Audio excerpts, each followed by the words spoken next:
Bien, ya estamos grabando.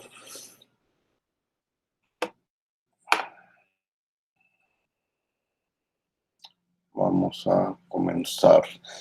Bien, lo primero que tengo anotado es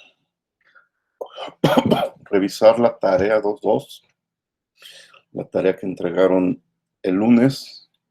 Bueno, posiblemente una vez también revise la 2.3, que es la que están entregando ahora.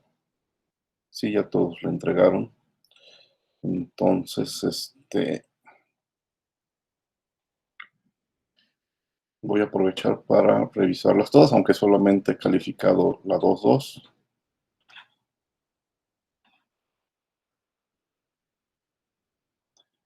Dejen ver algo. Okay.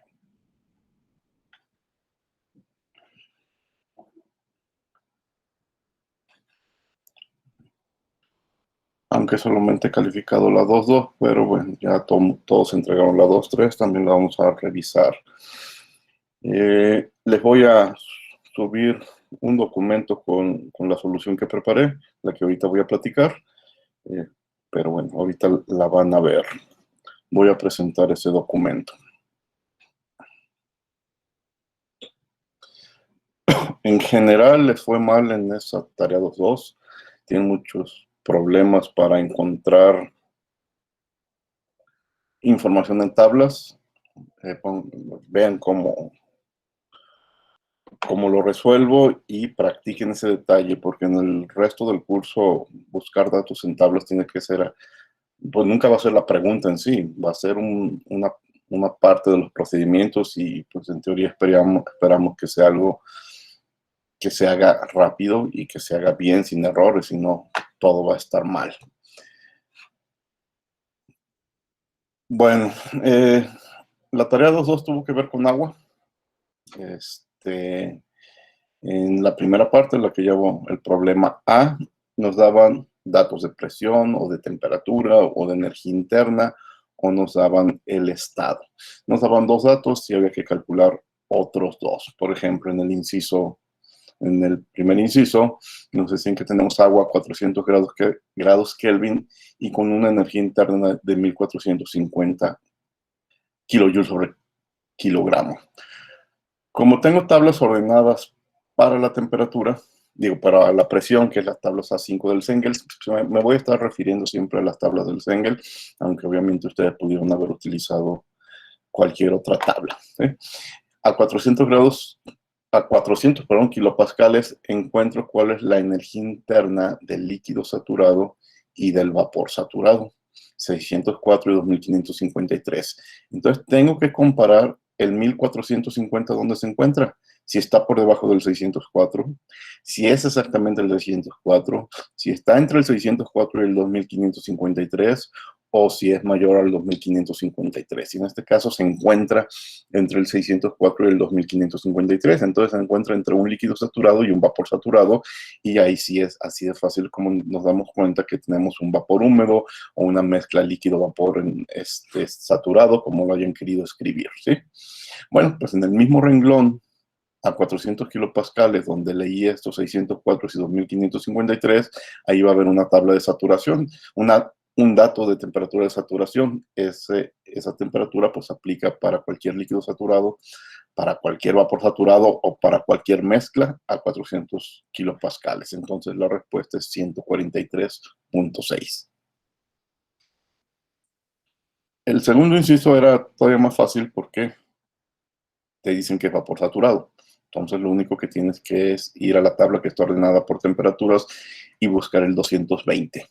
Y entonces todas las etiquetas de BL o de con V, o sí, creo que lo de vapor saturado, o con G, en el Cengel utiliza el subíndice G, creo, corresponden a vapor saturado. Entonces directamente hay que leer la energía interna del vapor saturado 2613 y la temperatura a este renglón de 220, que es 2319.6 kilopascales. Y no había que hacer ningún cálculo, ninguna interpolación, perdón. ¿De acuerdo? Eso estaba muy sencillo porque, como les dije, nos dicen que es un vapor saturado. El siguiente ejemplo, hay dos formas de darnos cuenta de qué se trata. Nos dicen que está a 190 grados centígrados y 2500 kilopascales. Puedo ir a tablas que está ordenada por la temperatura, como la tabla 4, o puedo ir a la tabla que está ordenada por presiones, como la tabla 5. Si voy a la tabla 4, que está ordenada por temperatura, busco el 190. Y a 190 grados centígrados encuentro que la presión de saturación del agua es de 1255. Entonces tengo que comparar este 1255 con el 2500. Como el 2500 es mayor que el 1255, se trata de un líquido comprimido. Si en vez de 1255, perdón, si en vez de 2500 me hubieran dado un dato de 500, entonces hubiera dicho lo contrario. Como 500 es menor a 1255, se trata de un vapor sobrecalentado. Entonces, esta es la primera forma de darnos cuenta que es líquido comprimido. Ahora, si en vez de ir a la tabla de temperatura, me fui a la tabla de presiones y busco el 2500 de kilopascales, veo cuál es la temperatura de saturación y encuentro que es 223. Entonces voy a hacer una comparación similar. 190 es mayor o menor que 223. Pues 190 es menor que 223. Cuando tu temperatura de tu sistema es menor que la de saturación, a la misma presión tienes un líquido comprimido. Si en vez de 190 aquí nos hubieran dado un dato de 250, pues entonces hubiera sido lo contrario. 250 es mayor que 223 y eso significa automáticamente que se trata de un vapor sobrecalentado. Otra forma a veces de darte cuenta muy fácil de que no se trata de un vapor sobrecalentado, vete a las tablas de vapor sobrecalentado y vas a ver que el 190 no se cruza en ninguno de los recuadros, ¿sí? No hay posibilidad de que este par de datos se crucen en las tablas A6. Entonces también ahí te das cuenta que no puede ser un líquido, un vapor sobrecalentado. Bueno, algo que se dijo aquí es un líquido comprimido. Entonces, ¿cuál es su energía interna? Puesto que los líquidos son prácticamente incompresibles, la energía interna de un líquido comprimido es prácticamente igual a la del líquido saturado. Pero un detalle, a la misma temperatura.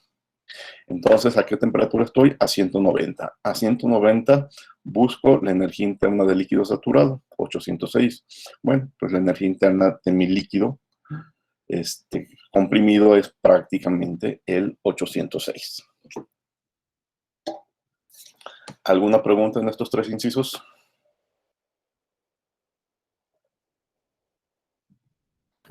No, profe, todo bien. Bueno.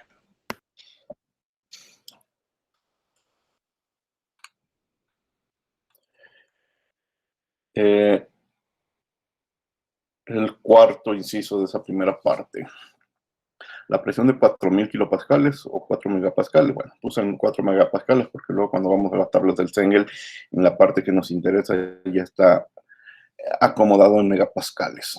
Y la energía interna de 3040. La energía interna, tengo que ver, bueno, a ver, mejor. Vamos en orden. Me voy a las tablas ordenadas por presión y busco el 4000, ¿sí? Ya que encuentro ese renglón, leo la energía interna del vapor saturado y del vapor líquido. En este caso fue suficiente leer la del vapor saturado y darme cuenta que es 2617. Mi problema es a 3040 y el 3040 es mayor que el 2600.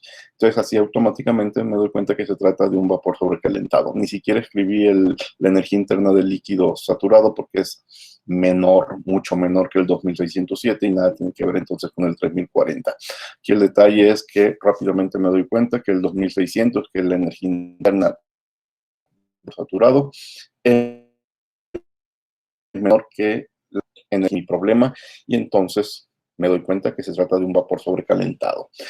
De eso me di cuenta en las tablas A5 ordenadas para presión de agua saturada. Pero como ya me di cuenta que es un vapor sobrecalentado, para buscar la temperatura me tengo que ir a las tablas A6, que ya son para vapor sobrecalentado, ¿sí?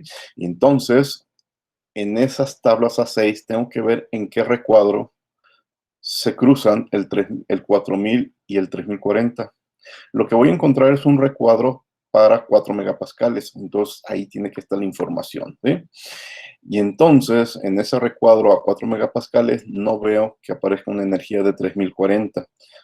No está graficado ese renglón. Encuentro una energía interna un poco menor, como de 3000, y un poco mayor, como de 3100, ¿sí?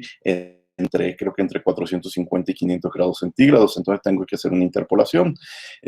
Tomo el valor a 450 grados, tomo el valor a 500 grados, interpolo para el 3040 y encuentro que la temperatura del vapor sobrecalentado tiene que ser 466. Es una interpolación simple en el recuadro de las tablas A6 que corresponda a la presión de 4 megapascales. Bueno, con eso terminamos la primera parte de la tarea. Si se fijan, en esta tarea fueron 8 incisos. También les quería comentar cómo califiqué, porque les mandé la suma de puntos. Dividí los 8 incisos entre 100, entonces a cada inciso le correspondían 12.5 puntos.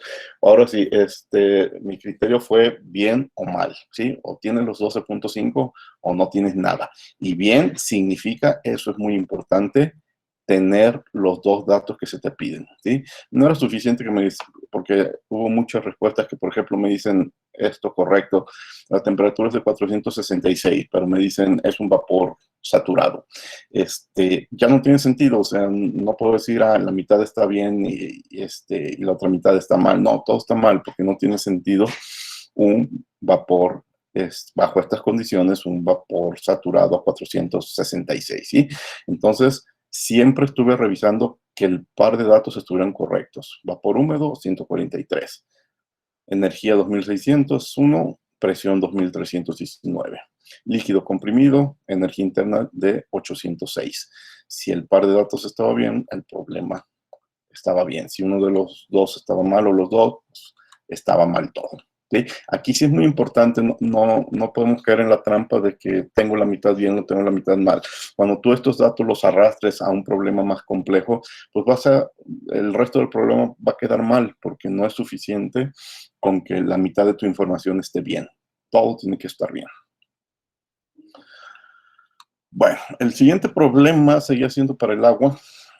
Por ahí era una tabla que te daba temperatura, te daban presiones, te daban volúmenes específicos y te daba una columna para el estado de la sustancia. Entonces, de nuevo, te dan dos datos y te preguntan otros dos. El primer inciso te dice agua 50 grados centígrados y te da el volumen específico. Bueno, me voy a las tablas ordenadas por el agua y busco el volumen específico del líquido saturado y el volumen específico del vapor saturado, 0.0010 y 12. Y me doy cuenta que mi problema, el 7, se encuentra entre el 12 y el 0010. Pues eso ya es razón suficiente para darnos cuenta que es un vapor húmedo o una mezcla líquido saturado con vapor saturado, como la quieran llamar. En ese mismo renglón donde estoy leyendo toda esta información, veo cuál es la presión de saturación a 50 grados centígrados y es 12.35 kilopascales, y esa tiene que ser la presión de nuestra mezcla. Es la misma presión que el vapor, que el líquido saturado o que el vapor saturado. Bien, todo salió de la tabla A4. En el siguiente inciso, como me dan datos de presiones, pues me voy a la tabla A5, pero de nuevo otra vez este segundo inciso es un problema sencillo porque me dicen que es vapor saturado. Entonces directamente leo el volumen del vapor saturado y la temperatura de saturación a 400 grados Kelvin, leer el renglón, dos datos y se acabó. Ahí está el volumen del vapor saturado y la temperatura de saturación. En el inciso 3 sí tenemos que hacer una comparación.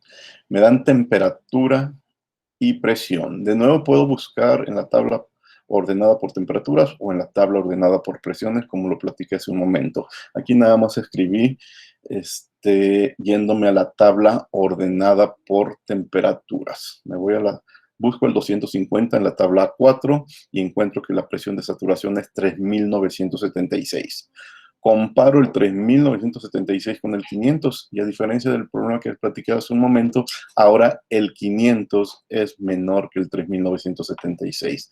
Entonces ahora eso significa que se trata de un vapor sobrecalentado.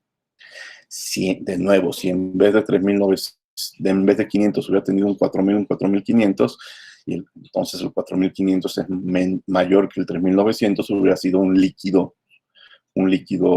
comprimido, pero no, es menor, mucho menor, 500, entonces es un vapor sobrecalentado. Otra forma de darme cuenta rápido de esto, sin hacer este procedimiento, es si lo sospechaba y me voy directamente a las tablas de vapor sobrecalentado, pues me doy cuenta que este par de datos, 250 y 500 kilopascales, sí se cruzan en las tablas A6, ¿sí? Bueno, voy a las tablas A6, busco el recuadro para 500 kilopascales, busco el renglón de 250 grados centígrados y ahí encontraré, sin interpolar directamente, el volumen específico de punto 47.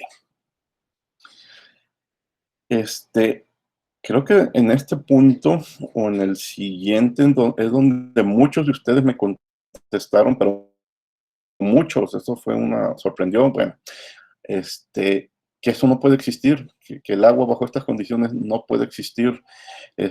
Si los cuento, yo creo que más de 10, 12 de ustedes contestaron que agua a 250 grados centígrados y 500 kilopascales no puede existir. No sé de dónde sacaron esas conclusiones. Seguramente una persona lo encontró y ya se lo pasaron, pero bueno, esa persona que llegó a la conclusión de que esto no puede existir, por favor, revise muy bien este procedimiento porque no es cierto de que esa agua a esas condiciones no puede existir. Bien, el último ejemplo fue a 110 grados centígrados y 350 kilopascales.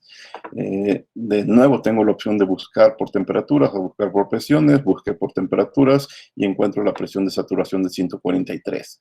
Como el 350 es mayor que el 143, ahora no es vapor sobrecalentado, ahora es líquido comprimido.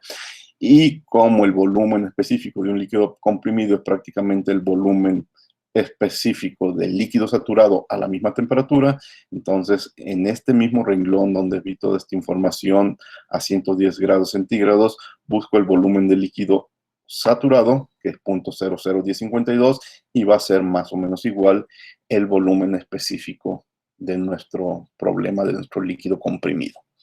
Y con esto se terminó la tarea 2.2. ¿Preguntas?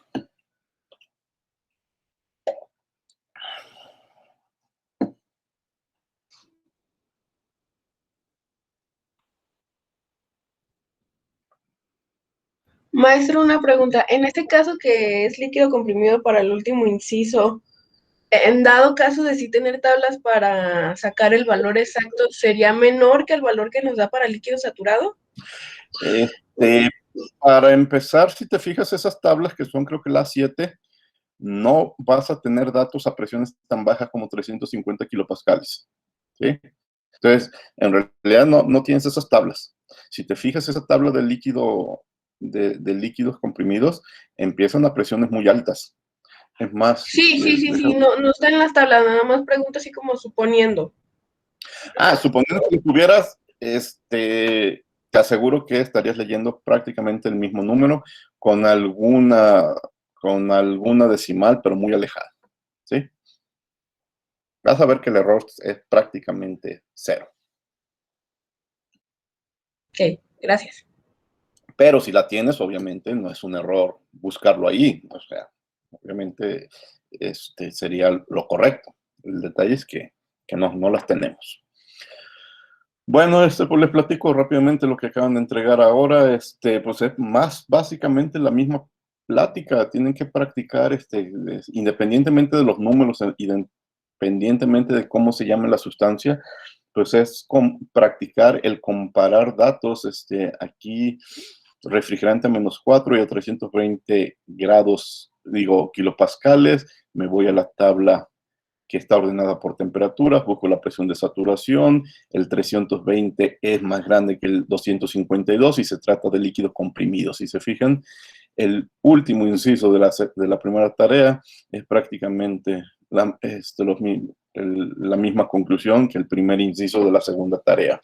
La presión de mi problema es mayor que la presión de saturación, por lo tanto son líquidos comprimidos. Y en el mismo renglón busco el volumen específico del líquido comprimido y lo reporto. ¿Sí? Simplemente cambió la sustancia, cambió los números, pero la lógica es la misma. El inciso 2 de la segunda tarea, refrigerante 10 grados y tengo el volumen específico, busco en tablas el líquido saturado 0,007, el vapor saturado 0,5, pues el 0,65 queda entre esos dos valores, vapor húmedo. En el renglón donde encontré el 10, veré cuál es su presión de saturación y es 414. Ya está el par de datos. Este de nuevo es muy sencillo, me dicen que es vapor saturado, busco el renglón de 850 kilopascales en las tablas 12 y reporto la temperatura en ese renglón. El inciso 4, 90 grados centígrados y 600 kilopascales, voy. En este caso, en vez de buscar por temperatura, busqué por presión. Me fui a la tabla 12, busqué el 600 y encontré la temperatura de saturación de 21 grados. Como el 90 es mayor que el 21 grados, se trata de un vapor sobrecalentado. Como es vapor sobrecalentado, me voy a las tablas A13, que son las de vapor sobrecalentado para el refrigerante, y busco el recuadro de 600 kilopascales o 0.6 megapascales. Ahí busco un renglón a 90 grados, si existe no tengo que interpolar y leo directamente su volumen específico. Bueno, la segunda parte de la segunda tarea, ahora les pedía 3 resultados. La tabla se extendía una columna más. Encontraban temperaturas, encontraban presiones, encontraban entalpías, encontraban calidades y encontraban una columna con la descripción de la fase. Entonces ahora tenemos que reportar 3 resultados, completar 3 y nos daban 2, ¿sí? Bueno, lo que se trata es que si me decían que era vapor húmedo, en los incisos anteriores no me pedían que calculara la calidad y ahora sí me piden que calcule la calidad. Y otro detalle de este último parte de la tarea es que estaban en unidades inglesas, entonces habría que ir a las tablas 11, 12 y 13, pero en la segunda parte, las que están en unidades inglesas, eso pensando en el CENGEL, ¿sí? Bueno, me voy a la tabla 12E, que es para presiones, y busco 80 psi. Y ahí encuentro la entalpía del líquido saturado y la entalpía del vapor saturado, y de nuevo, el 78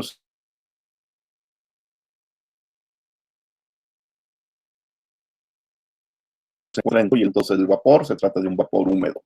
¿En qué calidad? Y de una ecuación que vimos en las clases anteriores, la calidad de una propiedad es la propiedad menos la propiedad como líquido saturado entre la propiedad como vapor saturado menos la propiedad como líquido saturado. Sustituyo datos, el 78, el 33, el 112 y encuentro que la calidad es de 0.566. El 56.6% de la masa en ese problema se trata de vapor. Y en el mismo renglón de 80 psias, ahí encuentro la temperatura de saturación que es de 65.89 grados Fahrenheit. Bueno, siguiente inciso, me dan la temperatura y la calidad. Cuando me dan una calidad entre un número que no es 0 ni que es 1, pues automáticamente se trata de un vapor húmedo. ¿Sí? Así de fácil, no hay mucho que pensarle. Bueno, ya tengo la fase. Ahora necesito la presión. Pues como se trata de un vapor húmedo en el mismo renglón a los 15 grados Fahrenheit, su presión de saturación la leo directamente 29.759 y esa es la presión. La entalpía, pues ahí sí tengo que hacer un cálculo porque no es ni la entalpía del líquido saturado ni la entalpía del vapor saturado. Tengo que hacer el cálculo de la entalpía con la interpolación que platicamos también en la clase anterior, ayudándonos del dato de la calidad. Entonces, 1 menos la calidad por las entalpías, este par de entalpías que están en tablas en el mismo renglón de los 15 grados Fahrenheit, y encuentro que la entalpía de esta muestra de refrigerante es 69. Y vean que el 69 está entre el 16.8 y el 105.27. Y ya reporto la entalpía. Tercer inciso, me dan temperatura y presión. Decidirme a la tabla que está ordenada por temperaturas y busco la presión de saturación. Como el 70 es mayor que el 26 de las tablas, pues automáticamente de nuevo me doy cuenta que se trata de un líquido comprimido. No me dan la calidad. ¿Qué voy a poner en la columna de calidad? Pues nada. Para líquidos comprimidos, el concepto de calidad no aplica. O sea, no se vale decir que X es igual a 0. Simplemente o aclarar que no aplica el concepto o tachar ese espacio en la columna. Para líquidos comprimidos, el concepto de calidad no aplica, no tiene sentido. Y la entalpía, bueno, la entalpía de un líquido comprimido, de nuevo lo repetimos, es prácticamente igual a la entalpía del líquido saturado. Entonces, en el mismo renglón de los 10 grados Fahrenheit, busco la entalpía del líquido saturado y encuentro el 15.318. Pero aquí lo que sí es nuevo, que no había sucedido, es responder algo para la calidad. No se puede responder algún número. No aplica el concepto para líquidos comprimidos. Igual, como ahorita lo veremos, no aplica para vapores sobrecalentados. La calidad es 0 si es líquido saturado, 1 si es vapor saturado, entre 0 y 1 si es vapor húmedo y nada más.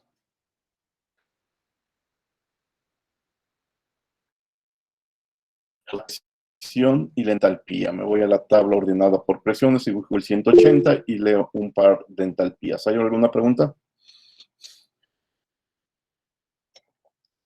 Leo un par de entalpía. Bueno, la entalpía líquido saturado y la entalpía del vapor saturado. 51 y 117.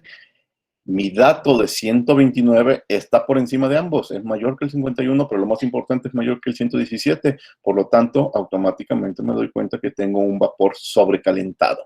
Y entonces, de nuevo, el anuncio, la aclaración, el concepto de calidad no aplica en vapores sobrecalentados. Pero, bueno, ya tengo presión, ya tengo entalpía, no aplica la calidad, ya tengo la fase, me falta la temperatura. Tengo que ir al recuadro de la tabla en saturación que corresponde a los 180 psi. ¿Sí?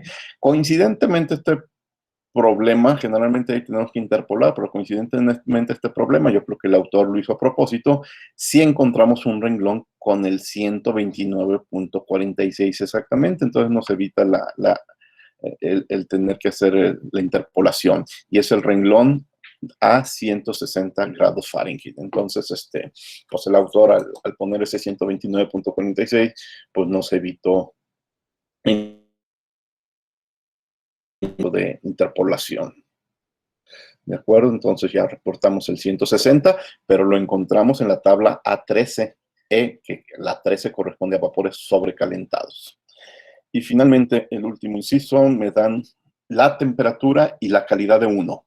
La calidad de 1 se corresponde a un vapor saturado, directamente. Entonces está muy fácil, el problema es un vapor saturado a 110 grados Fahrenheit.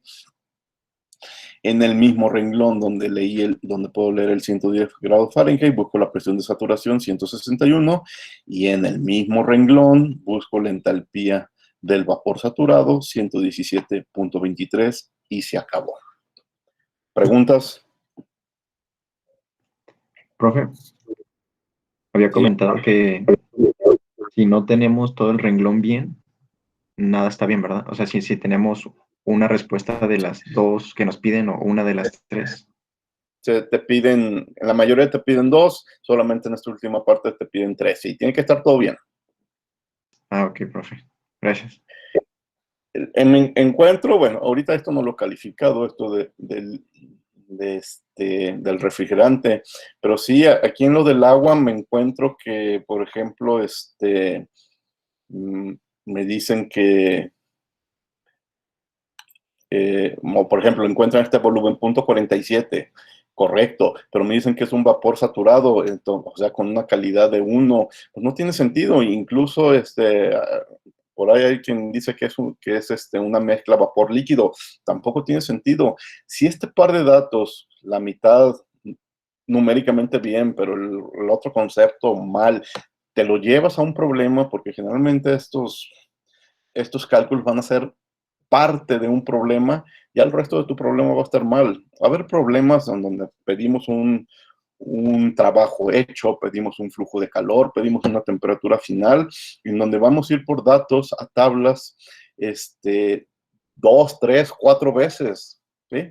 Entonces, con una vez que te equivoques y te traigas la información mal, todo tu problema va a estar mal. ¿Sí? Podríamos justificar que el procedimiento está bien y que sí lo entendí, pero aquí los resultados son importantes. No podemos pasarnos la vida diciendo que el procedimiento está bien.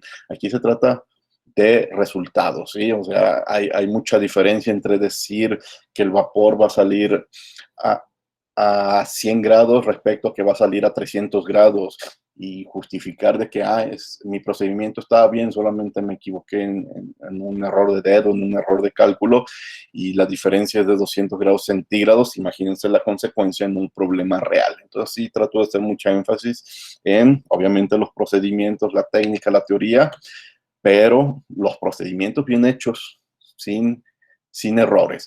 Interpolar y buscar datos de tablas, datos correctos, y no solo de tablas, sino también de aplicaciones. También ahí nos podemos equivocar o tener un criterio equivocado. Es algo que, les repito, tenemos que a partir de ahora hacer rápido y bien. Las dos cosas, sin pretexto. ¿Alguna otra pregunta? Y si se dan cuenta, las calificaciones que les llegaron ayer, les fue muy, muy mal. ¿Sí? Hay muchos, muchos donde solamente tienen un inciso correcto, 1 de 8, ¿sí? Hay muchos que tienen 2, 3, hay muchos que tienen 4, hay quienes tuvieron los 8 incisos bien, pero son la minoría, ¿sí? Entonces, por favor, hagan mucho énfasis en este tema, porque ahorita, a partir del capítulo 3 en adelante, cuando nos pidan un dato, simplemente voy a decir de tablas y escribo el resultado, pero obviamente ya no voy a repasar el procedimiento. Bien, más tarde subo este documento al Classroom. ¿Alguna pregunta?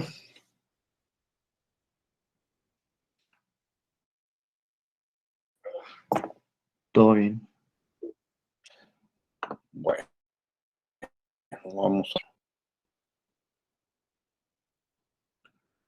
Hoy no se van a llevar tarea. Ya el viernes se llevan una. Recuerden que el lunes no hay clases. El lunes es puente, el lunes 15. Entonces nos vemos este viernes y nos volvemos a ver hasta el miércoles de la siguiente semana. Bueno, entonces ya dejamos atrás el capítulo 2, que trató de las propiedades de las sustancias puras, y vamos al capítulo 3, que se llama balances de masa y energía. Les pedí que le dieran una revisada a unos videos sobre el funcionamiento de los cohetes. Ojalá hayan visto por lo menos alguno de los videos, y voy a tomar el movimiento de un cohete como pretexto para iniciar el tema de balances de masa y energía. Hoy básicamente se lo estaremos dedicando a balances de masa rápidamente, y luego pasaremos a balances de energía. Bueno, antes de iniciar con el tema, dejen ver otras cosas que estamos pendientes. Hoy es el límite para entregar el primer análisis. Ya muchos de ustedes, el primer análisis de lectura, ya muchos de ustedes lo han hecho. Me preguntaban de la hora. Tienen todo el día, hasta la medianoche, como límite para entregarlo, ¿sí? No es ahorita hora de clases, ni antes de la clase. Es todo todo el miércoles es el límite. Y por favor, me faltan 2 personas de saber quiénes son en Twitter que no contestaron la encuesta. Roberto Cruz y Aldo Rodríguez González, si andan por allí, por favor, no se les olvide, vayan a esa encuesta que subimos hace 2 clases, creo, y díganme quiénes son ustedes en Twitter, porque si no podría tener problemas en ubicar su análisis, ¿sí? Sí, está bien.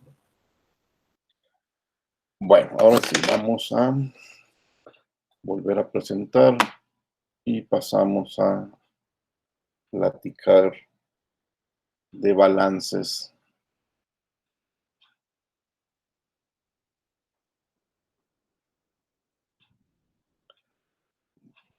Balances de masa y energía. Bueno, entonces este capítulo es el que básicamente le dedicamos a la primera ley de la termodinámica en diferentes situaciones, pero hablar de la primera ley de la termodinámica, que es hablar sobre todo de balances de energía, pues no lo podemos hacer independiente de la ley de conservación de la masa. Entonces, a la par tenemos que estar hablando de o cuidando nuestros problemas o apoyándonos, ya veremos también en nuestros problemas, de que se cumpla con los balances de masa y con el balance de energía. Les dije, revisen unos videos, un problema muy interesante. El ejemplo del cohete es muy interesante. Los cohetes convencionales, como lo que estamos viendo en esta imagen, funcionan gracias a una reacción que es la reacción de combustión de un combustible. Estos cohetes modernos tienen unos combustibles bastante especiales que le dan la energía suficiente para ponerlo en movimiento. En esa reacción de combustión, el combustible se quema y produce gases. Esos gases, que es lo que vemos aquí, son expulsados en la parte posterior gracias a unas boquillas. Toda esta zona, como pudieron darse cuenta en los videos, hay unas boquillas que hacen que ese gas salga a una velocidad muy alta, ¿sí? Entonces eso va a permitir que le va a ayudar al cohete que se mueva hacia arriba, ¿sí? Que sea enviado hacia arriba. Básicamente aquí lo que tenemos es un balance de cantidad de movimiento. Tendremos que hacer también un balance de momentum. Balance de momentum es algo que posiblemente ya estén haciendo en su curso de introducción a los fenómenos de transporte. Desde el punto de vista energético, bueno, aquí hay energía interna involucrada, energía cinética y energía potencial, por lo que tanto es indispensable hacer balances correctos de energía para ver qué va a suceder. Este problema es interesante también desde el punto de vista histórico. Hubo un momento en la historia en el que se decía que un cohete jamás podría salir, y se hicieron cálculos que pretendían demostrar que un cohete nunca podría salir al espacio exterior. Ahora sabemos que eso no es cierto, que los cohetes sin problemas ya teóricos ni técnicos perfectamente pueden salir de la Tierra. ¿En qué se basaban esas ideas de que un cohete no podía salir? Miren, para que un cohete salga, y eso lo explica muy bien uno de los videos que les encargué, tiene que alcanzar una velocidad de escape. Y esa velocidad de escape es como lo voy a escribir aquí, aproximadamente, números cerrados, 28,000 kilómetros por hora. Si no alcanzan la velocidad de escape, el cohete no va a poder salir de la Tierra. Entonces, los cálculos inician de que me va a proporcionar la energía suficiente para que un cuerpo alcance esa velocidad. En los inicios del desarrollo de cohetes, el siglo pasado o incluso el antepasado, se hacían cálculos y decían que se necesitaba de una sustancia que te diera 63.5 kilojoules por gramo de energía cuando la sustancia explotara, ¿sí? En esa época, más que reacción de combustión continua, se pensaba en que necesitabas un explosivo como la nitroglicerina. Pero cuando hacían cálculos, la nitroglicerina, por más poderosa que fuera su explosión, solamente te daba como la décima parte, aproximadamente 6.3 kilojoules sobre gramo, y en base a estos cálculos es lo que algunas personas decían, bueno, nunca tendremos una sustancia que sea capaz de darnos la energía suficiente para que un cohete salga de la Tierra, ¿sí?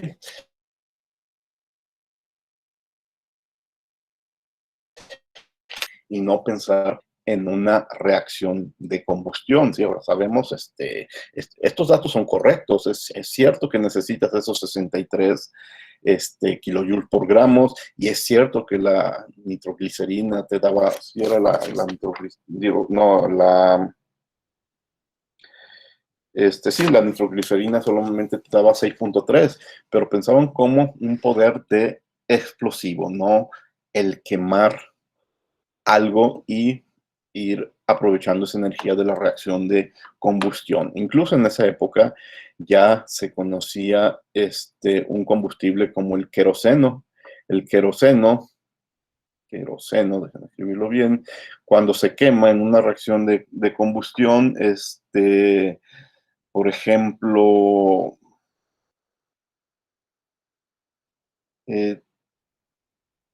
por gramo, si estamos haciéndolo por gramo, te da aproximadamente 83.6 kilojoules por gramo de queroseno quemado. Entonces aquí es cuando también se dieron cuenta, no, sí se puede, pero no con una explosión, sino una reacción de combustión. Ahora dirán, bueno, ¿cuál es la diferencia entre explosión y reacción de combustión?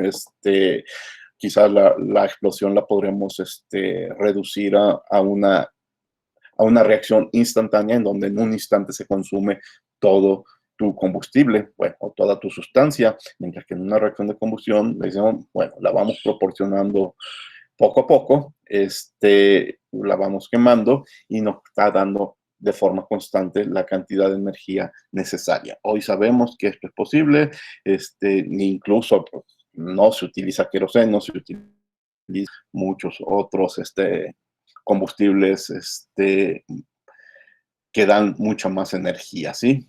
10 gramos, otro detalle, esto se logra con 10 gramos de queroseno, entonces necesitas 10 gramos de queroseno,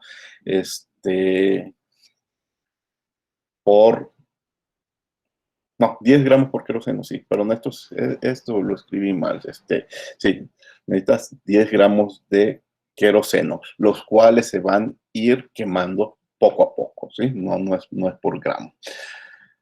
Bueno, aquí hay un diagrama un poco más detallado que sale quizás de uno de los videos que vieron de cómo funciona el cohete. Aquí está lo que les decía, las boquillas que hacen que esos gases de combustión salgan a alta velocidad. Bueno, muchos de estos detalles están en los videos. Vamos a regresar a este problema al final del capítulo. Ahorita simplemente lo que quiero que se den cuenta es que tenemos un problema. Que tenemos un problema y hay que evitar errores como los que acabo de platicar, y lo primero es definir nuestro sistema. ¿Sí? Con un cohete, nuestro sistema, su estado inicial es muy diferente de su estado final. En su estado inicial, nuestro sistema contiene combustible y contiene al cohete en sí mismo, es decir, a la carga, mientras que en su estado inicial ya no tiene combustible, pero sí, obviamente, sí mantiene la carga, que es lo que queremos sacar, por ejemplo, en vuelos espaciales, es lo que queremos sacar de la Tierra, ¿de acuerdo? Estado inicial, su velocidad es prácticamente cero, su altura es cero, y al final su velocidad es muy grande, su altura también es muy grande. Este es un problema en que las condiciones van cambiando con el tiempo, ¿sí? Tenemos que analizar cómo el combustible se consume, ¿sí? Tenemos carga completa, tenemos cero combustible. Al inicio del proceso está en reposo, en el suelo, contiene carga útil y combustible. Y aquí se empiezan a salir muchas preguntas. ¿Cuánta energía se libera cuando se quema el combustible? ¿Qué forma tiene esa energía? ¿Qué pasa con los productos de la combustión, principalmente con el CO2 y con el agua? Esos gases no desaparecen simplemente. Tienen energía almacenada, ya sea interna, potencial y cinética, y la llevan con ellos, con el cohete, cuando salen del sistema. ¿Cómo influye la velocidad? Que aquí simplemente puse muy grande, y la altura, que también puse muy grande, con el proceso. ¿Qué pasa con la resistencia del aire? Esto se está moviendo, pero recuerden, y eso es muy, muy, muy claro en uno de los videos que les recomendé, creo que el más largo, el que está más interesante, en el que nos hacen ver cómo un cohete saliendo de la Tierra, pues es simplemente un cohete tratando de atravesar una alberca de aire, ¿sí? Y entonces hay mucha resistencia del aire, se tiene que tomar en cuenta. El aire representa una fuerza que se opone al movimiento del cohete, y entonces hay que vencer esa resistencia, ¿sí? No hay, para todas estas preguntas y muchas más que nos podrían ocurrir, no hay una respuesta simple. Todo, pero todo implica un cambio de... Bueno, aquí también dice, al inicio lleno de combustible, al final no hay combustible, por lo tanto, les digo, no podemos ignorar los cambios de masa, ¿sí? Nos centramos mucho en los cambios de energía, pero sin el apoyo de la ecuación de la conservación de la masa, también no podríamos completar nuestros cálculos. Entonces, de eso trata este capítulo, de hacer balances de energía, pero generalmente los balances de energía se tienen que resolver también satisfaciendo un balance de masa. Aquí no podemos cuantificar la energía almacenada en los gases de escape sin saber cuánto gas se libera exactamente. Entonces, a la par van los balances de energía con los balances de masa. Regresaremos a esta imagen ya con números y con detalles más adelante. Ahorita en general, simplemente recordar, primero voy a hablar de balances de masa, luego voy a hablar de balances de energía. Dejen cambiar de color. Bueno, sabemos el balance de cualquier cantidad que se conserve. La acumulación tiene que ser igual a las entradas menos las salidas, más la generación menos el consumo. Esto lo sabemos desde hace mucho. Pero en el caso de balances de masa total, pues no tenemos generaciones y no tenemos consumo de masa. Tenemos entradas y tenemos salidas, ¿de acuerdo? El ejemplo más simple que siempre se me ocurre es piensen en el agua de una alberca, que es un sistema cerrado. Hay salidas porque el agua se puede evaporar. Hay entradas porque puede caer agua por lluvia. Hay entradas porque yo lo puedo añadir con una manguera. Hay salidas porque yo puedo tomar agua de la alberca para otros usos, ¿sí? Entonces, pensamos en entradas y salidas, pero no estoy pensando de que el agua desaparezca o el agua se genere espontáneamente, ¿sí? Entonces, si yo quiero mantener mi balance de agua en una alberca, cuido las fronteras de la alberca y analizo todos los fenómenos que podrían implicar cambios en el agua acumulada en la alberca, ¿sí? Bueno, aquí tenemos que escribirlo de una forma matemática formal, usar una nomenclatura adecuada. Esta es la nomenclatura de un libro cualquiera. No es del Sengel, es del DAM, creo que es una de las referencias que tienen en el programa del curso. Pero bueno, aquí me daba lo mismo presentarlas del Sengel, del colegio, de cualquier libro. Cada libro utiliza su propia nomenclatura, pero al final nos tienen que decir lo mismo, ¿sí? El balance para masa total, cómo cambia la masa respecto al tiempo, es igual a la suma de todos los flujos másicos que estén entrando, ¿sí?, a nuestro sistema. menos la suma de todos los flujos másicos que estén saliendo de nuestro sistema. Fíjate, se limita a sumar y restar flujos másicos en unidades del sistema internacional, kilos por segundo, pues aquí nos da acumulación, que son kilogramos por unidad de tiempo. Matemáticamente, pues aquí tenemos que hablar de un contador J, que es el número total de corrientes entrando, de corrientes mágicas que entran a nuestro sistema, y K, otro contador que nos funciona para el corriente total el número total de corrientes que salen de nuestro sistema. Entonces, J y K simplemente son contadores.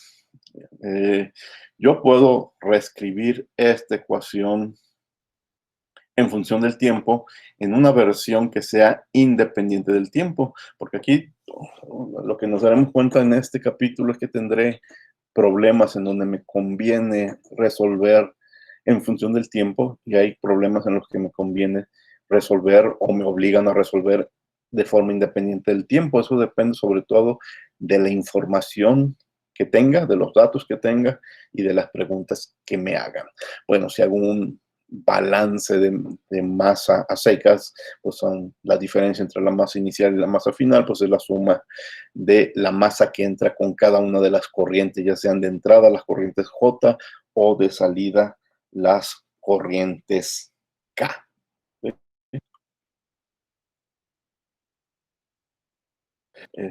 Bueno, esto ya luego lo corrijo antes, porque aquí ya quiero hablar de balances de energía, ¿sí?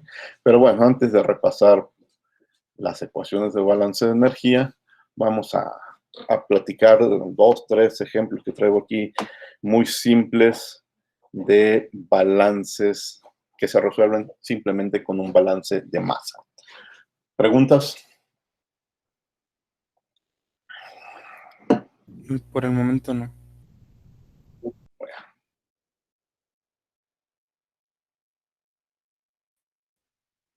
El ejemplo está muy simple, compresión de un vapor.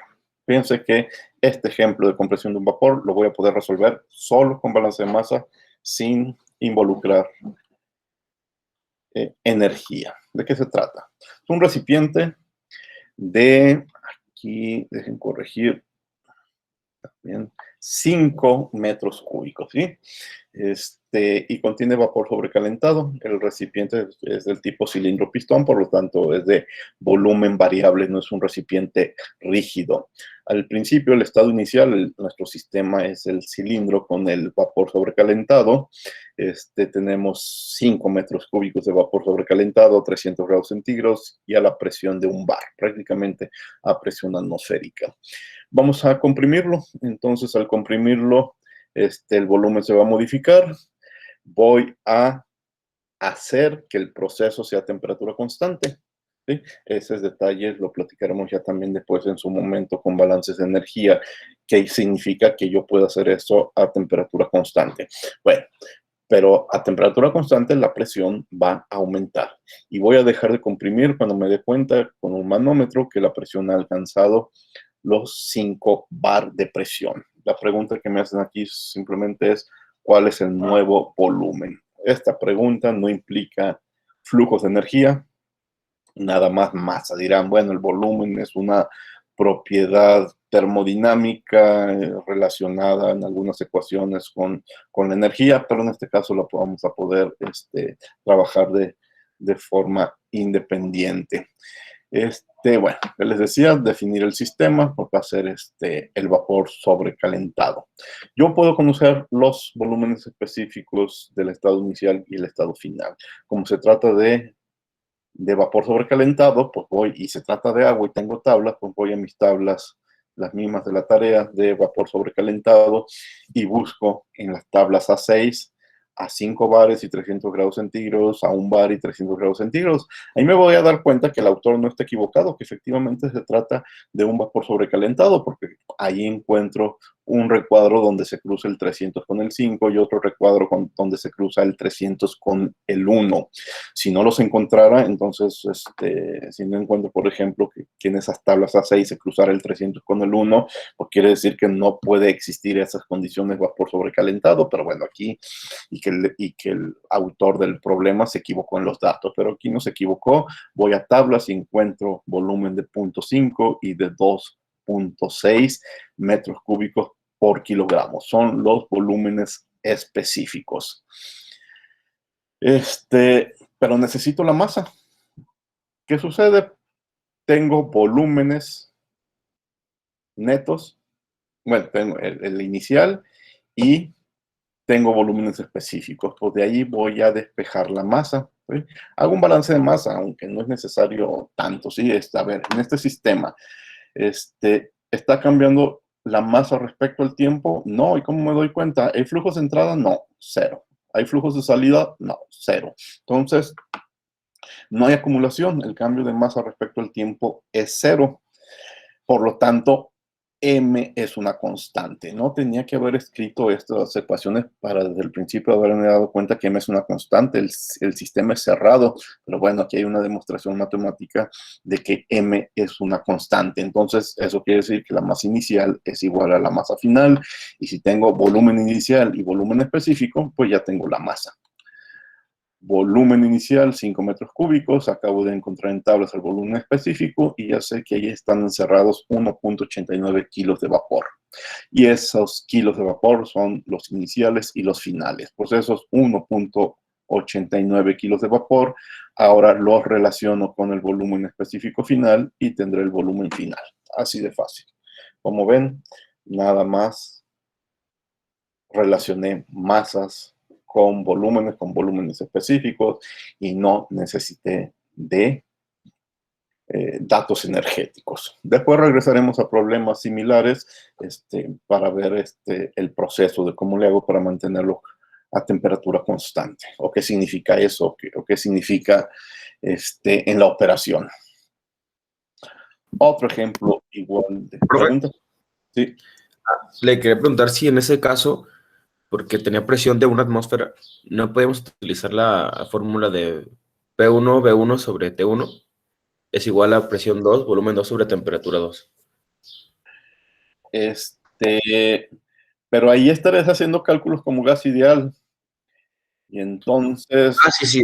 Ya estás arrastrando un error. Sí, se podría hacer. Sería interesante después comparar la diferencia. Recuerda que con tablas estamos con los resultados reales, ¿sí? Lo que realmente, el volumen final real. ¿De acuerdo? Sí, está bien. Sí se podría, pero y si las presiones son lo suficientemente bajas y las temperaturas lo suficientemente altas, nos tendría que dar un resultado similar, pero igual habría un pequeño error. Bueno, el siguiente ejemplo es el lavabo del baño que se desborda.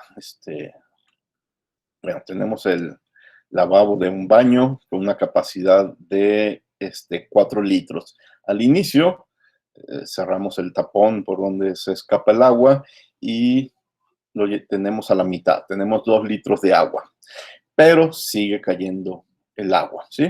En cierto momento se abre el grifo y dejamos que escape 1 kilo por minuto, ¿sí? Entonces, este es el grifo y de aquí están cayendo 1 kilo por minuto. Al mismo tiempo, abrimos la válvula de drenado y permitimos que salgan 10 centímetros cúbicos por segundo de agua, ¿sí? Aquí darnos cuenta que bueno, ahorita hacemos las conversiones, pero 1 kilo por minuto es un flujo mayor que el flujo másico que va a significar 10 centímetros cúbicos por segundo.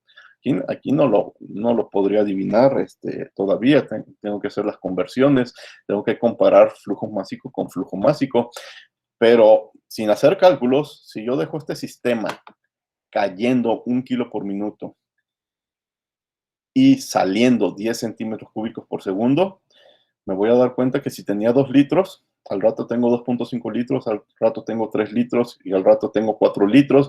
Y como el lavabo tiene un volumen de 4 litros, se empezaría a tirar el agua. Entonces, sin hacer cálculos, eso solo sucede porque este flujo es mayor que este otro. ¿Sí? Bueno, la pregunta es, ¿en cuánto tiempo se va a desbordar el agua del lavabo? Si el volumen es de 4 litros, pero al inicio ya teníamos 2 litros de agua, ¿sí? ¿En cuánto tiempo se acumulan otros 2 litros de agua con esta caída, a pesar de este drenado? Es un problema que involucra el tiempo. El lavabo se va a inundar cuando el volumen de agua supere los 4 litros, ¿sí? Balance de masa. ¿Se está acumulando el agua? Sí, sí se está acumulando el agua. ¿Por qué? Porque hay flujos de entrada, a pesar de que en este problema también hay flujos de salida, ¿sí? Entonces, se acumula el agua así, y la acumulación es igual al agua que está entrando en nuestro sistema menos el agua que está saliendo de nuestro sistema. Y en este problema tenemos una corriente de entrada y una corriente de salida. Así cuando desarrollamos los sumatorios, pues es una y una. Ahora sí tenemos que hacer las conversiones de unidades. Primero vamos a calcular la masa inicial. Por comodidad vamos a utilizar la densidad de 1 kilogramo por litro en números cerrados. Tengo 2 litros de agua. 1 litro tiene una masa de 1 kilo. Lo convierto a gramos. Entonces al inicio tengo 2000 gramos. Y ahora voy a dejar los flujos en las mismas unidades, en gramos sobre segundo. Recuerden que acá arriba en la imagen me decían kilos por minuto y flujo y volumen, flujo caudal, centímetros cúbicos por segundo. Entonces los tengo que convertir a las mismas unidades para poder comparar.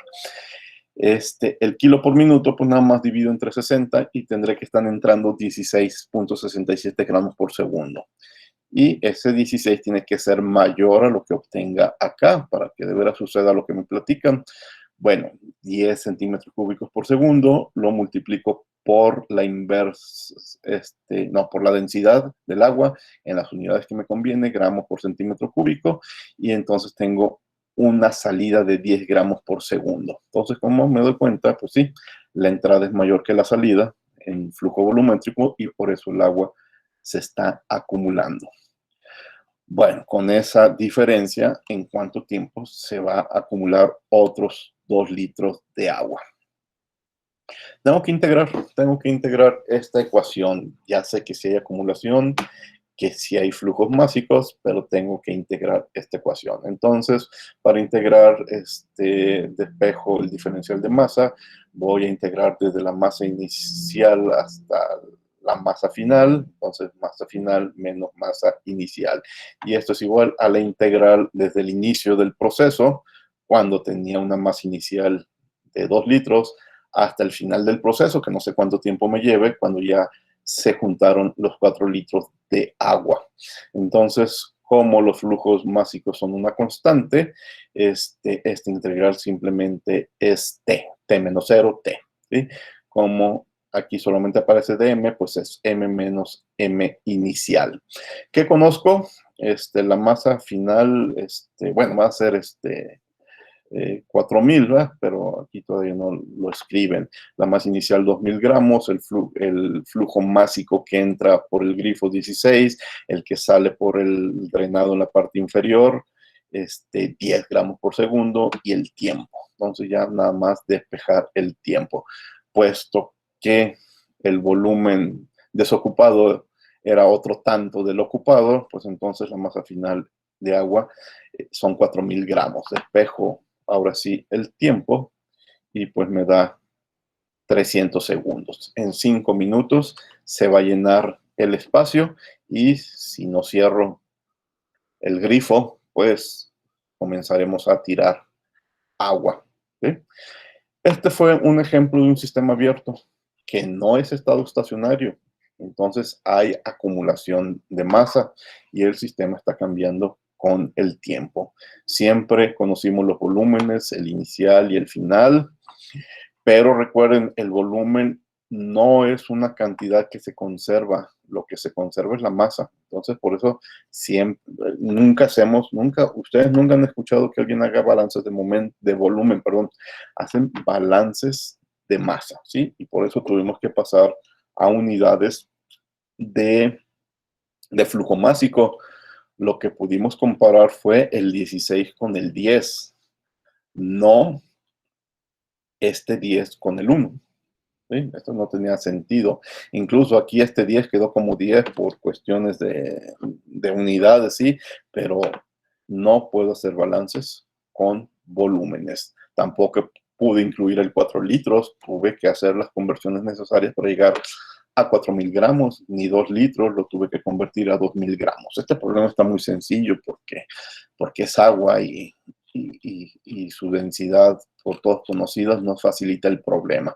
Pero con cualquier otra sustancia, pues hay que tener cuidado en esos detalles. Existen los para volumen. Siempre tenemos que preguntar.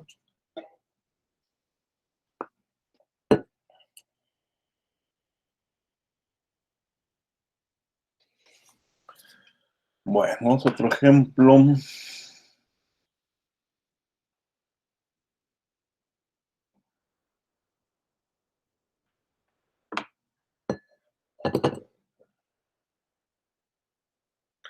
Tengo otro ejemplo que no es, bueno, también el anterior no es de ingeniería química, es como una aplicación práctica. Este menos es de ingeniería química, pero es un problema muy interesante, un poco más complejo, que se resuelve solamente con balances de masa. El crecimiento de un árbol. Y aquí vamos a ver muchas cosas que nosotros hacemos cuando resolvemos problemas de ingeniería química. Suposición. A veces no nos queda otra más que hacer algunas suposiciones para tener una primera idea del problema. Cuando queremos calcular el crecimiento de un árbol, sucede algo similar, porque a ver, ¿qué sustancia es un árbol? ¿Y qué forma tiene un árbol? Entonces, no es una pregunta que tenga una sola respuesta, porque también el mundo de los árboles es un mundo inmenso y no lo podemos entender con una sola imagen. Bien, ¿de qué se trata este problema? Está en unidades inglesas la solución, pero bueno, no, eso no lo dificulta. Un roble tiene 30 pies de altura y 2 pies de diámetro. ¿Sí? La pregunta es, fíjense qué interesante la pregunta, ¿cuántas libras de CO2 y de agua se consumieron para formar el tronco? ¿Sí? Los árboles dependen de manera importante del dióxido de carbono y del agua. Sin dióxido de carbono y sin agua no hay vegetales en general, no hay árboles, ¿sí? Entonces, se necesitan para formar un árbol. Ahora, nosotros sabemos por la naturaleza de los vegetales, de las plantas, de los árboles, que liberan oxígeno. Otra pregunta es, ¿cuántas libras de gas de oxígeno se liberaron? ¿Sí? Otra vez, ¿cuántas libras se consumieron para formar el tronco? ¿Qué tenía el inicio? ¿Qué podría imaginarme como estado inicial? Como estado final, me están diciendo prácticamente, deja de hacer cálculos en el momento en el que el tronco alcanza los 30 pies de altura y los 2 pies de diámetro. Es una situación ideal porque como sé que un árbol va a mantener una relación 3:2 en el tronco, ¿sí? Altura, diámetro. Bueno, pues supongamos que aquí sí sucede, ¿sí? Y mi estado final va a ser el momento en el que se alcancen los 30 pies y los 2 pies de diámetro. Pero ¿cuál es el estado inicial? Ahora, ¿de qué está hecho el tronco? Y aquí viene la primera suposición. Vamos a suponer que la densidad de la madera de roble es de 45 libras por pie cúbico. Eso no está tan difícil. Tomamos muestras de una madera y podemos hacer experimentos de su densidad. Experimentos relativamente sencillos, muestras de diferentes puntos del árbol, del interior y del exterior, y podríamos llegar a una densidad promedio. Lo que sí está más difícil es, ¿y de qué está hecho el árbol? Es decir, bueno, pues básicamente de celulosa. Pues sabemos que no es solamente celulosa, pero para este problema, pues una limitante lo vamos a resolver una primera opción diciendo que el árbol, el tronco, es celulosa pura. Y la celulosa es 6 carbonos, 10 hidrógenos, y aquí no se alcanza a ver, ya, o tengo que ser más chicos, no, sí se alcanza a ver, y 5 átomos de oxígeno forman la celulosa. La celulosa es un polímero, entonces se forman cadenas de esa molécula. El otro detalle es la forma, pues lo más común, es decir, que es un cilindro. Nosotros sabemos que los árboles, sobre todo en la parte baja, se extienden mucho, bueno, y hay todo tipo de árboles, hay unos que todos nosotros conocemos árboles que sí son prácticamente un cilindro, pero hay otros árboles que son bastante irregulares. Entonces decir que es un cilindro, no es tan cierto, ¿sí? Pero vamos a considerar que es un cilindro perfecto de 30 pies de altura y de 2 pies de diámetro, ¿de acuerdo? Y hacer cálculos. ¿Se entiende el problema? ¿Alguna pregunta?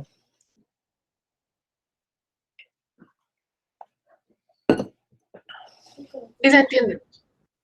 Muy bien. ¿Cuál es el sistema y cuál es el proceso? El tronco de árbol es el sistema y el proceso es el crecimiento del árbol.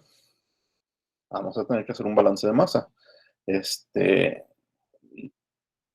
El árbol toma agua y dióxido de carbono, ¿sí? Y genera oxígeno.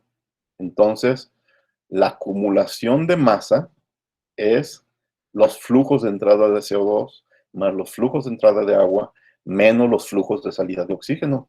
Ahora, el otro detalle que tengo que hacer una consideración inicial. Al inicio no hay árbol, la masa es 0. Aquí, decir, bueno, y sale de la nada, pues el decir que al inicio no hay árbol, pues en otras palabras, es decir, al inicio tenemos una semilla. Y de ahí quizás vaya a haber un momento en el que decimos ya tenemos árbol. La forma en que nos lo estamos planteando el cálculo, pues es totalmente diferente a cómo se da el crecimiento de un árbol, que nosotros tenemos más o menos una idea, pero bueno, es una opción sencilla de cálculo que tenemos. Entonces, al inicio no hay árbol, masa 0. Y al final, pues, la masa final la vamos a calcular con la información dada. Yo sé qué material es, de qué densidad es, tengo su altura, tengo su diámetro y tengo su forma, pues voy a hacer cálculos de un cilindro, del volumen de un cilindro, y voy a suponer que ese cilindro es 100% celulosa. ¿Sí? Bueno, antes de eso, balances de masa, pero también voy a tener que hacer balances de masa para las especies presentes. Podemos escribir ecuaciones para cualquier especie, ¿sí?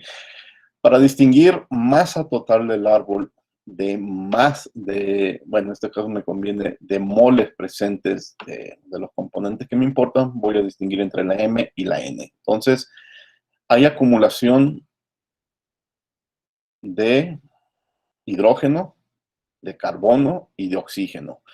Un detalle muy interesante, me voy a regresar. Bueno, la celulosa tiene carbono, hidrógeno y oxígeno, pero el carbono le llega solo del CO2. Solo el CO2 participa en añadirle carbono. El hidrógeno solo del agua. El CO2 no tiene la posibilidad de añadirle hidrógeno, ¿sí?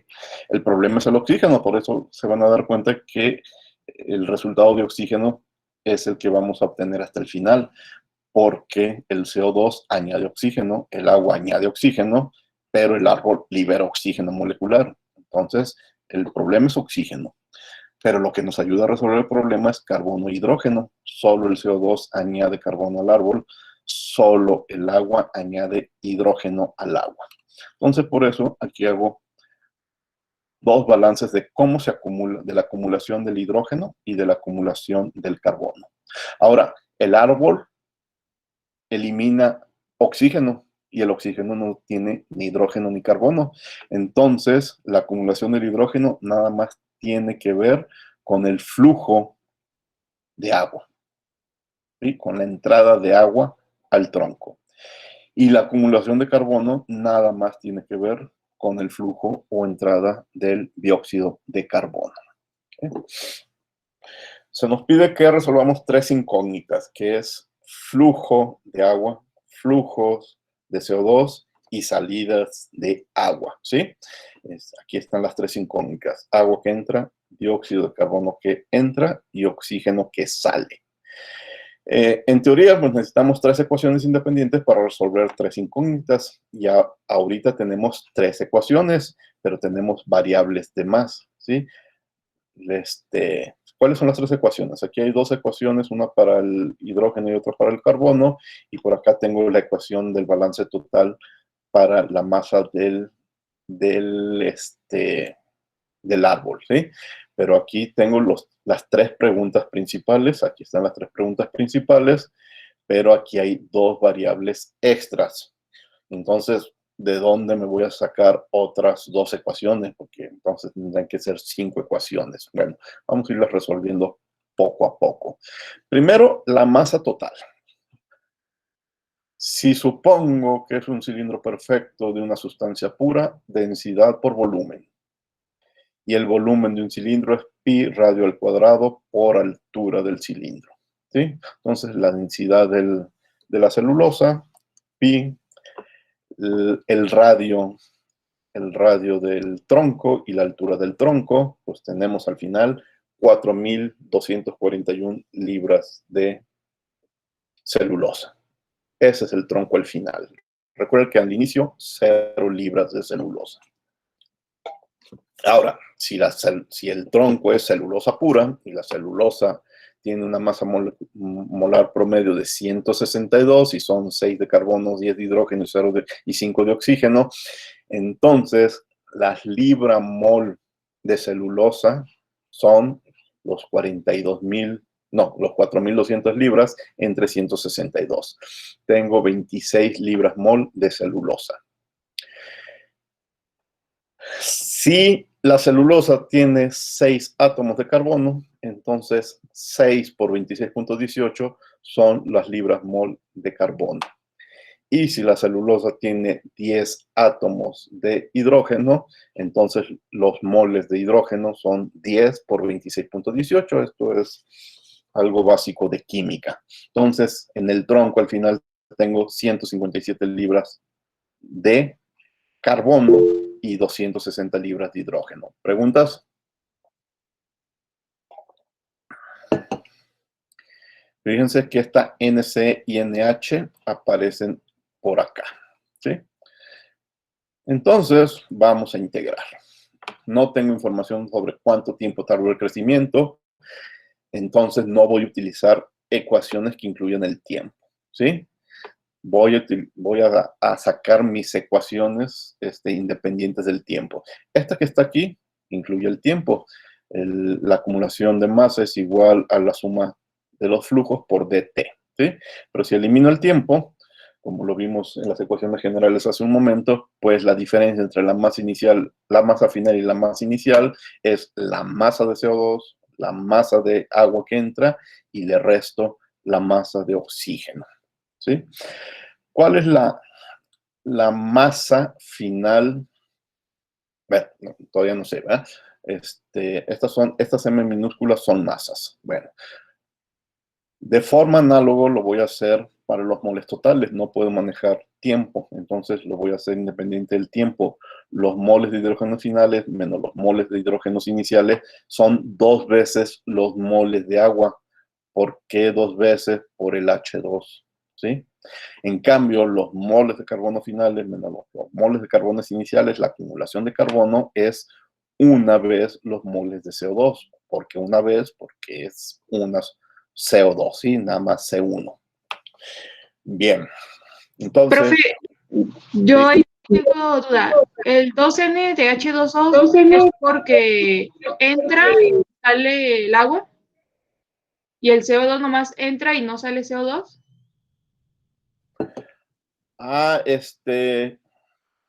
Perdón. No, este 2 también tiene que ver con el H2. ¿Sí? A ver, ¿dónde perdí ese detalle? Fíjate, desde acá está, ¿sí? H2O2, ¿sí? Desde ahí viene.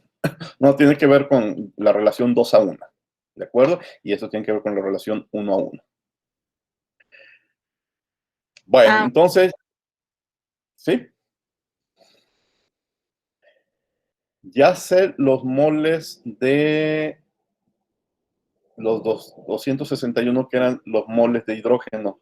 Entre 2, este 2 lo paso dividiendo, tengo los moles de agua. ¿Sí? 130 moles, voy a hablar de, estamos diciendo moles, de agua, hicieron que al árbol entraran 261 moles de hidrógeno. ¿Sí? Relación 2:1. Profe, No entró hidrógeno puro, entró en forma de agua, 130 moles de agua, pero significaron 260 de hidrógeno. ¿Sí? ¿Preguntas? profe, disculpe, yo tengo una pequeña duda. Dime. De los moles totales, para obtener los moles de hidrógeno y carbono, ¿no se necesita sus masas molares de cada sustancia? No, pues no estoy haciendo conversiones ahorita de masa. Al final vamos a reportar libras, ¿sí? No vamos a reportar moles, pero ahorita con el hidrógeno y el carbono no he hecho cambios de unidades, ¿sí? Ah, ok, profe, ya vi, gracias. Bueno. Bien, entonces la relación CO2 con carbono es 1:1, entonces sí entraron 157 libras, no, si se acumularon 157 moles de carbono, es porque entraron 157 moles de CO2. Ahí sí es 1:1, pero sigo en moles. Ahora sí que viene lo que preguntaba su compañero. Voy a convertir a base masa. Aquí está la 18 libras por libra mol de el agua y aquí están los 44 libras por libra mol de CO2. Si al tronco entraron 130 libras mol de agua, eso significan 2.356 libras masa de agua. Si entraron 157 moles de CO2, eso significa 6.900 libras de CO2 en el tronco. Entrada, ¿sí? Recuerden que 6.900 más 2.300 no suma los 4.200 libras del tronco. Lo que pasa es que la diferencia es el oxígeno que durante todo ese tiempo el tronco estuvo eliminando. Y ese es el balance final que está en estos dos renglones. Masa final, 4.000 libras. Inicial, 0. Entonces, se acumularon 4.000 libras. Esa acumulación es porque entraron 6.000 libras de CO2, 6.900, más 2.300 libras de hidrógeno. Pero lo repito, el 6.912 más el 2.356 no da 4.200. Quiere decir que se eliminó el resto en forma de oxígeno y el resto es a 6.900 más 2.300, le resto 4.200 y se eliminaron 5.027 libras de oxígeno. ¿Sí? Y con eso terminamos el problema. Está un poco enredoso, pero lo que quiero hacer énfasis es que este procedimiento es lo más fácil que se nos pudo haber ocurrido. ¿Sí? Si quieres hacer algo más cercano a la realidad, tienes que hacer muchas más medidas y meterte en muchas más complicaciones, desde geométricas hasta químicas, porque un árbol no es celulosa. ¿De acuerdo? Eso nos va a suceder muchas veces en ingeniería química. Tenemos que empezar con situaciones que simplifiquen de manera exagerada el problema, ¿sí? Volviendo tu sistema a formas geométricas simples, como un cilindro, como una esfera, como una placa plana, etcétera, ¿sí? O como un cubo perfecto. Muchas veces hay problemas que lo reducimos, sobre todo en transferencia de masa, que tengo un cubo de tal sustancia. Y cuando ves lo que tienes en laboratorio, nunca tienes un cubo perfecto, ¿sí? pero siempre en ingeniería el camino sencillo ha sido: haz cálculos matemáticos simples con simplificaciones y después corrige esos resultados. Difícilmente vamos a obtener buenos resultados tratando de modelar perfectamente al 100% la forma, la estructura, la química de tu problema. Es mejor, siempre ha sido mejor, resuelve la versión más simple y empezamos a buscar factores de corrección, que es, lo repito, lo mismo que hizo Van der Waals al querer corregir la ecuación de los gases ideales. Bueno, les dejo este ejemplo también en Classroom. No es un ejemplo de ingeniería química, algo así de crecimiento de un árbol, pues no es algo que yo buscaría para un examen, por ejemplo. Pues no. Estoy teniendo problemas para conectarme. Voy a seguir intentándolo. Silencio. Dejen apagar esta máquina.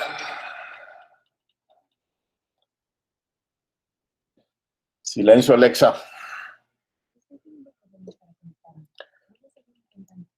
Ya, continúo.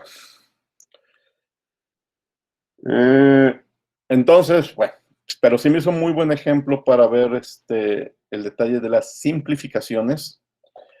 El detalle de las simplificaciones y el problema más complejo que se nos podría presentar de un balance de masa. Nunca hicimos un balance de energía durante la solución de este problema. Bueno, ¿preguntas?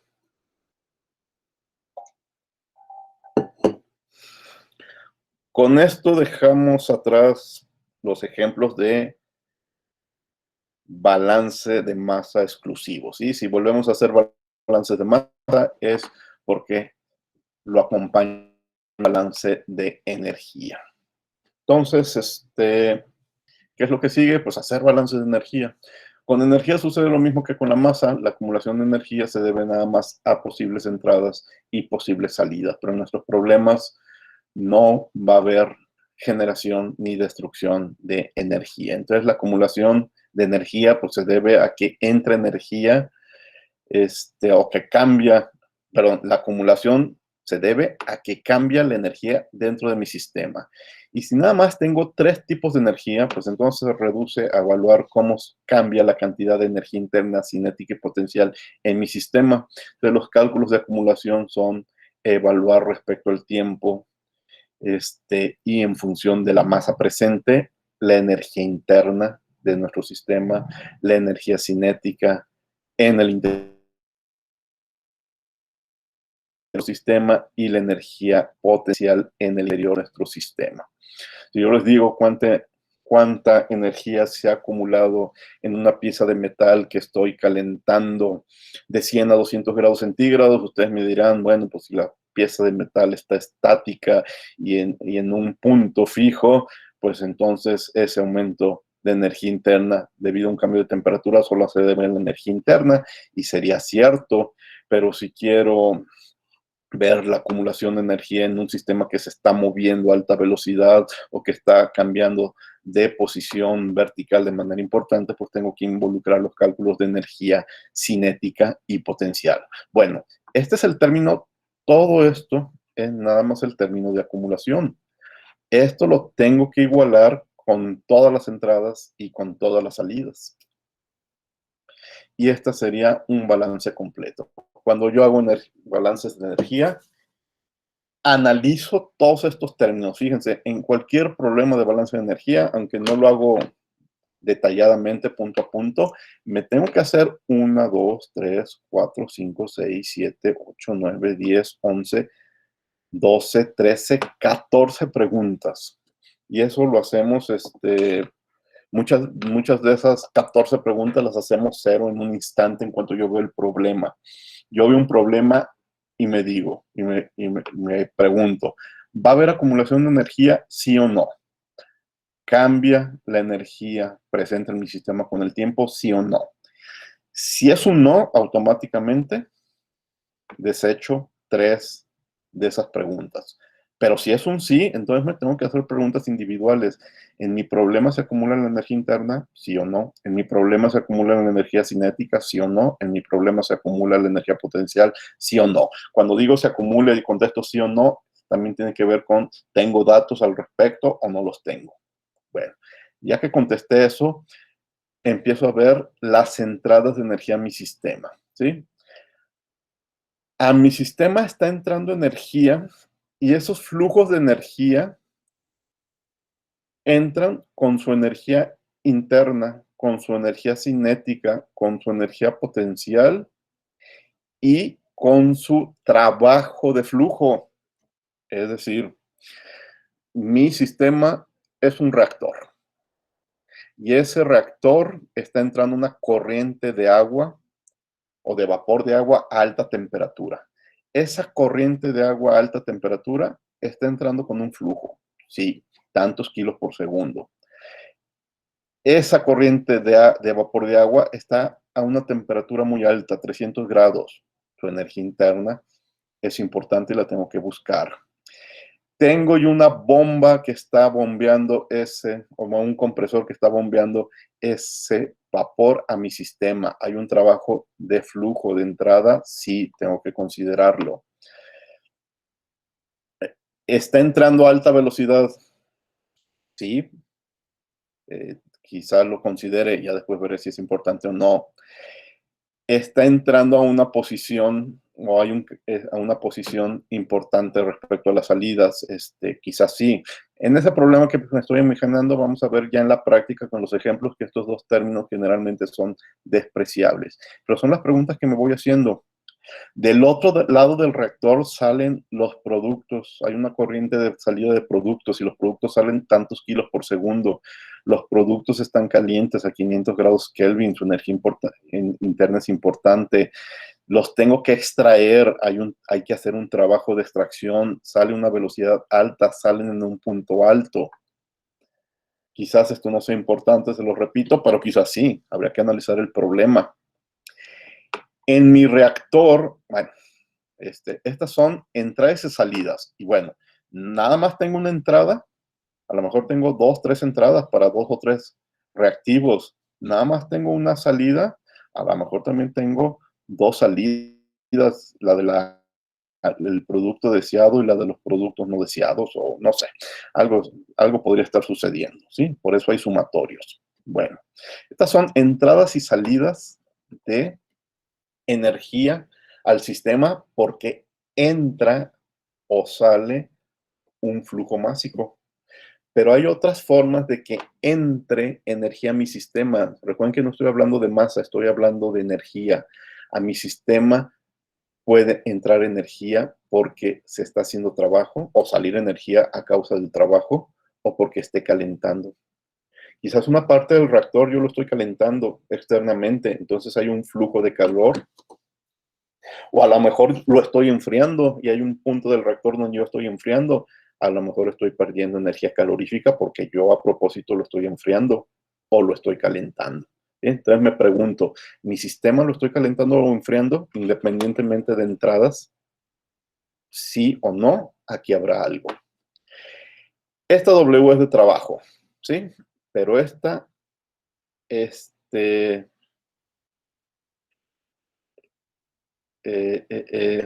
los términos, la S es trabajo de eje. ¿Por qué S? Por el término que se utiliza en inglés, que es el shall, creo. ¿Sí? Y la S es de expansión y compresión. Entonces, me tengo E de expansión, C de compresión. Entonces, me tengo que hacer dos preguntas. Mi reactor es de volumen variable, por ejemplo, un sistema cilindro-pistón, y por alguna razón estoy expandiendo o estoy comprimiendo. Si está sucediendo, aquí hay algo que incluir, ¿sí? O estoy haciendo algún trabajo mecánico, por ejemplo, mi reactor hay un agitador mecánico y está añadiendo energía mecánica, ¿sí o no? ¿De acuerdo? Entonces, este es un balance completo de energía. En todo eso, en los ejemplos van a ver que vamos a empezar a acostumbrarnos a pensar en todas esas posibilidades. Este balance es respecto al tiempo. Ahorita vamos a ver que podemos escribir una ecuación independiente del tiempo. Bien, esta es la misma ecuación, pero con lo que quiere decir cada término. T es tiempo, M mayúscula es masa total, la U tiene que ver con energías internas, la V con velocidades, la H con alturas, la G la constante de aceleración. M puntos son flujos másicos, las H son entalpías, las V's con J y con K son velocidades de corrientes de entrada y salida, las H son entalpías, W punto es trabajo, cantidad de trabajo, no, trabajo, potencia, perdón, potencia de trabajo, con el punto tiene unidades de Joule sobre segundo, es decir, de watts, tiene que ver con el trabajo de expansión o compresión, WS con el trabajo mecánico o trabajo de eje, y Q tiene que ver con la potencia calorífica, energía calorífica añadida al sistema. Bueno, hay problemas donde me conviene resolver en función del tiempo, integrar para el tiempo, hablar de flujos másicos, pero hay problemas en donde también aquí función del tiempo, todos tiene que ver con el tiempo. Pero quizás hay problemas en donde no tengo datos o no me interesa o no me lo preguntan, hacer comparaciones respecto al tiempo, y esta es otra versión de la misma ecuación en cantidades netas de energía. Simplemente acumulación de energía. Se acumuló energía, la plática sería la misma, pero multiplico por la masa total. Aquí estoy hablando de la masa que entra, de la masa que sale, pero son masas netas, no flujos. Pueden ser diferentes corrientes de entrada, diferentes corrientes de salida. Y este es un trabajo mecánico neto, un trabajo de expansión o compresión neto y una cantidad neta de energía calorífica añadida. Recuerden de la primera clase, ¿por qué trabajo y calor no están en el término de acumulación? Esto no es posible. No están porque trabajo y calor no son tipos de energía. Son mecanismos de transferencia de energía. Entonces, por eso están del signo igual a la derecha, donde están las transferencias de energía. Aquí adentro, en este corchete, en este paréntesis, solo están tipos de energía. Entonces, estos M sin punto son cantidades individuales de masa, la W sin punto son trabajos totales, y la Q sin punto es energía calorífica total o neta. Sí tienen unidades de energía, no de energía por unidad de tiempo como está aquí. Es decir, aquí en sistema inglés sustituimos watt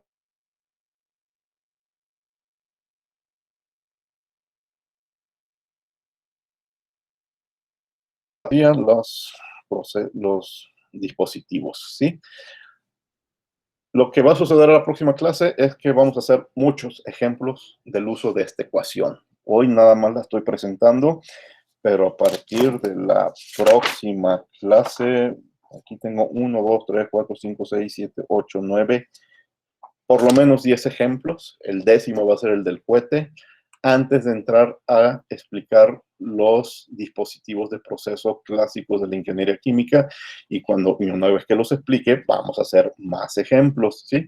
Y ya con eso se terminará este capítulo, pero vamos a resolver o vamos a explicar la solución de muchos problemas para ver todas las posibilidades que aquí marqué, que sí existe, que no existe, que lo quito, que lo pongo. Hace un momento, fíjense, déjenme ver si lo tengo por aquí, vi el ejemplo de una compresión de vapor. Si hiciéramos preguntas de energía interna en este ejemplo de compresión de vapor, ¿qué hubiera sucedido? Fíjense, dejen borrar todo.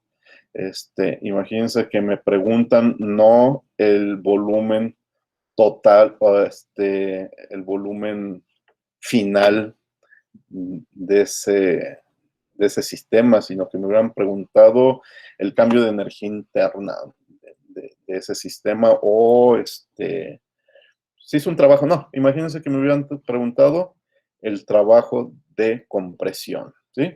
Entonces, ¿es un sistema en estado estacionario, sí o no? Y nos vamos a dar cuenta que sí, es en estado estacionario, entonces es igual a 0. A mi sistema cilindro-pistón, ¿está entrando vapor? No, todo esto se va. ¿Está saliendo vapor? No, todo esto se va. estoy calentando y enfriando, no. No, se mantiene a temperatura constante. Perdón, aquí habría que analizarlo. Y hoy no lo voy a analizar. Se mantiene a temperatura constante, pero hay flujos de calor, vamos a analizarlo. Lo que sí es, ¿hay trabajo mecánico? No. Y también, para dejarlo más general, sin meterme en un problema en particular, porque lo estoy inventando al vuelo, voy a dejar la posibilidad de que haya acumulación de energía interna o no la haya. No lo sé. Tengo que analizar el problema. Lo que sí es que en un cilindro pistón, los cambios de energía cinética y la acumulación de energía potencial es totalmente despreciable. Ya lo demostraremos en algún ejemplo. Esto dependiendo del problema, sí o no. ¿Sí? Entonces, fíjense, de todos los términos, el problema que me estoy imaginando, ya lo perdí. El problema que me estoy imaginando con un cilindro pistón, lo más seguro es que se reduzca a un término de acumulación, un término de trabajo y quizás un término de calor. ¿Sí? Pero en principio tenemos que analizar todo, ¿sí? Y así lo haremos con todos esos ejemplos. ¿Preguntas?